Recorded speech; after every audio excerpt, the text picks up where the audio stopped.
is vote for more free stuff. Every single time.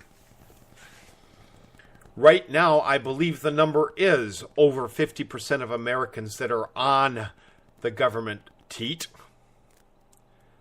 Fortunately, many of them are welfare, disability fraud, lazy people that just want their free lunch, but they're too lazy to even get off their butt and vote for it. So we have 2016 coming up, and we might be able to get another shot at a relatively fair election, although election fraud has been rampant the last 2 rounds.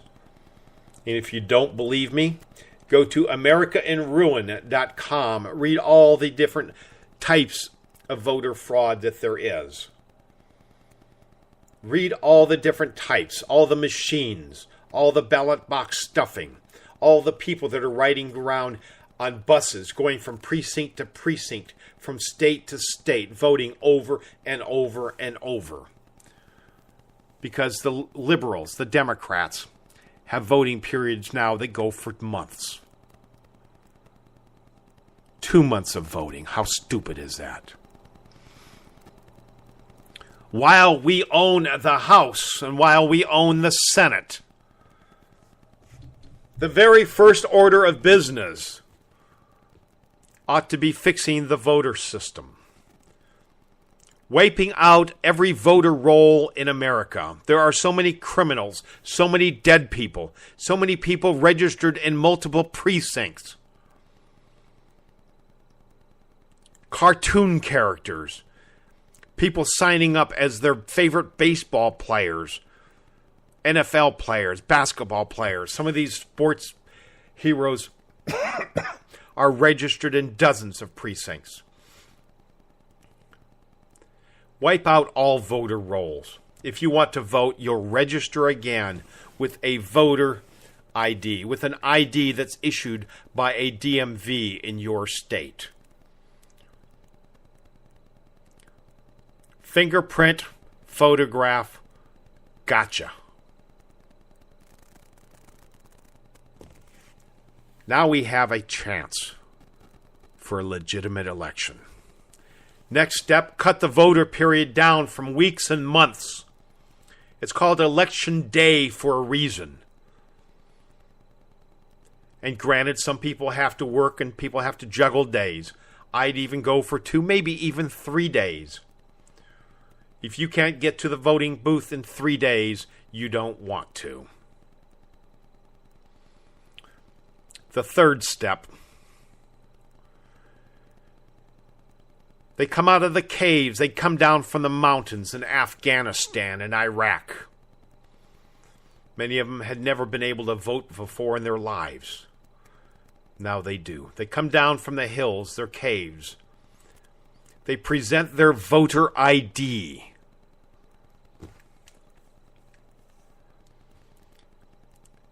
They stick their finger in a jar of purple ink.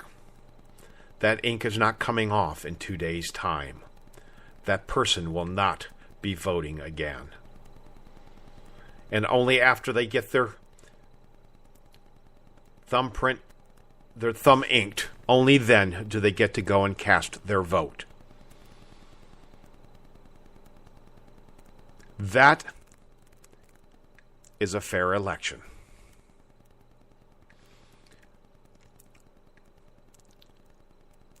Voter ID with a photograph. An election day. An assurance that you won't be finding another precinct.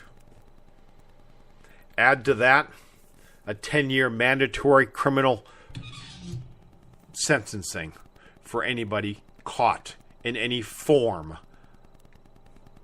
of voter fraud, whether it be ballot box stuffing, hiding ballots, jury rigging electronics, or faking numbers. Whatever it is, make it a serious, serious penalty. And several Democrats who have been opposed to voter ID have claimed that it disenfranchises minorities, which is basically saying minorities are too stupid to find the way to a DMV to get an ID. Everybody has ID. You need it to go to a bank. You need it to cash your welfare check. You need it to get on an airplane. You need an ID card to go to the Democratic National Convention. So why are the Democrats disenfranchising minorities? If it was truly disenfranchising them, they wouldn't require ID to go to their own convention. It's not about disenfranchising. The Democrats depend on voter fraud. That's the only way they can win national elections, is by voter fraud.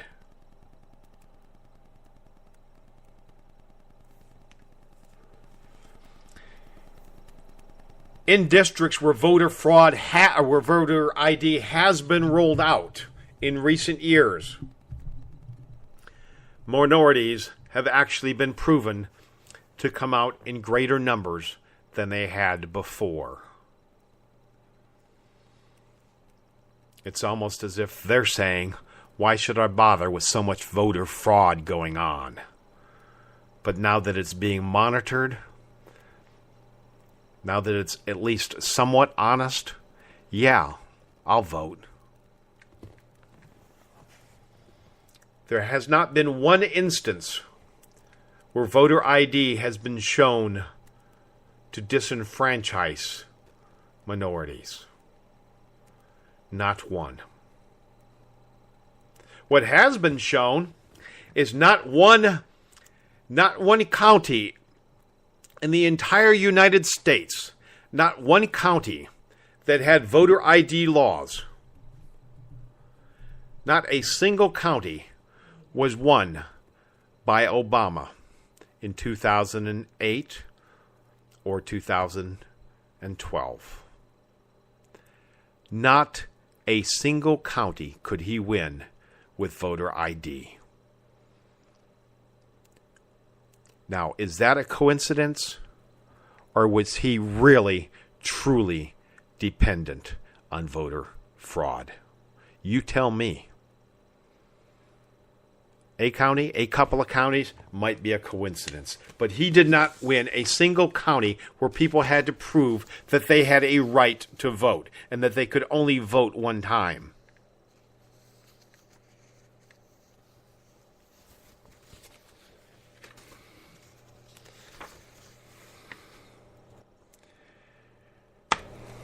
Next up, Boehner and Pelosi.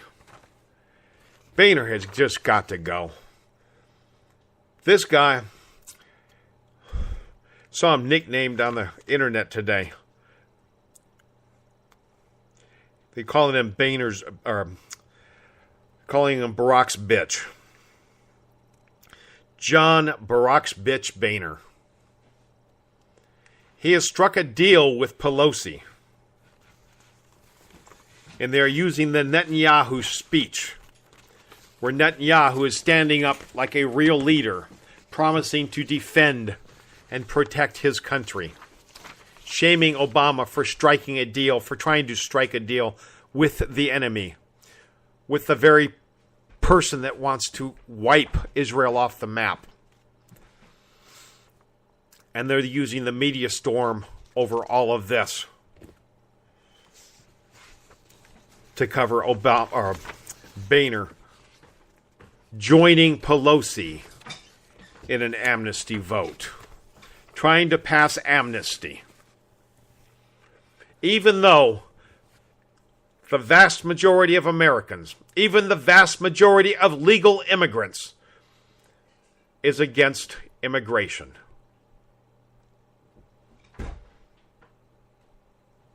This is purely designed to destroy America, to break the back of America.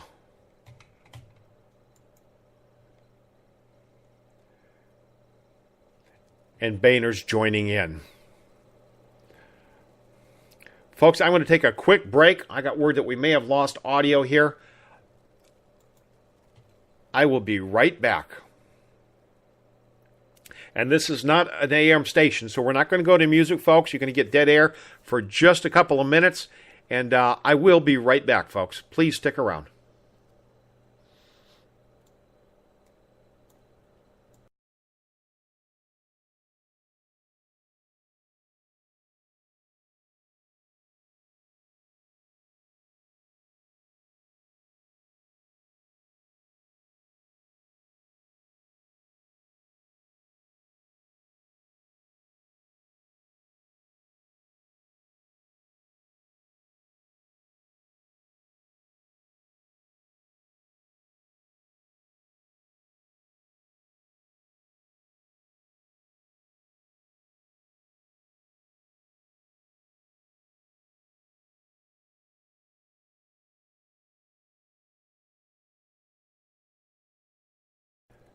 Okay, it looks like our audio issue has been resolved or had self-resolved. So we are back. The entire amnesty issue is going to destroy America. We have 50 million people out of work, 50 million Americans, lawful, legal citizens looking for work. And Obama is trying to bring in 5 million more illegals and give them amnesty, give them work permits in the next year alone. And another 25 million after that over the next 5 years. This will destroy the American economy more than anything that any of us have seen in our lifetimes. And I've spoken about it many times on this show. These people will be coming in. Obama has already promised. He has already promised employers $3,000 per amnesty employee that they hire.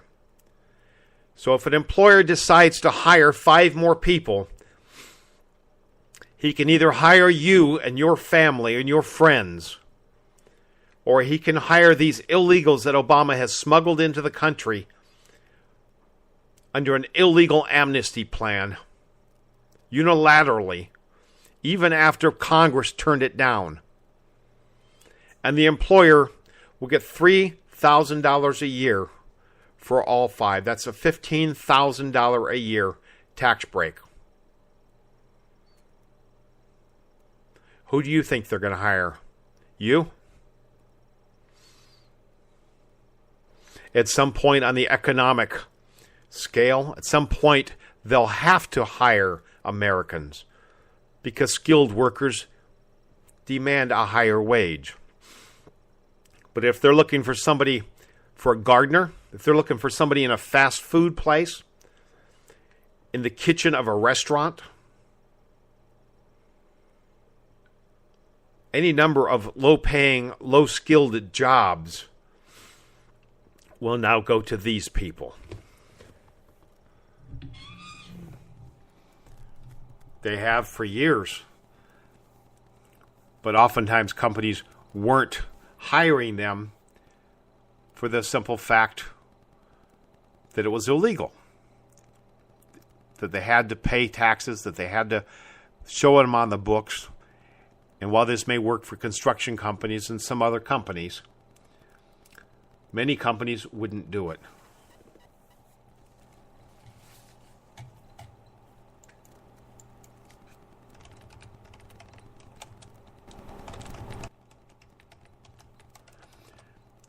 Sorry about that. I can't talk and type at the same time.